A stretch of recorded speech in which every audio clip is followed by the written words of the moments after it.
common question we get asked here at Victory in Motion, home of knee repair, not knee replacement, is how to exercise with knee pain.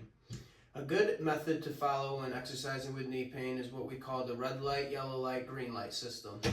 Green light is any mild pain from 0 to 3 out of 10 that is not sharp or stabbing. This usually indicates that we are okay to continue with what we are doing. Yellow light is a little more moderate pain, anywhere from 4 to 6 out of 10.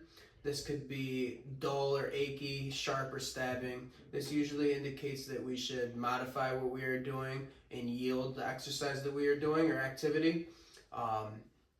And the red light is any severe pain, 7 to 10 out of 10, that is debilitating. This usually indicates to stop what we are doing and seek rest.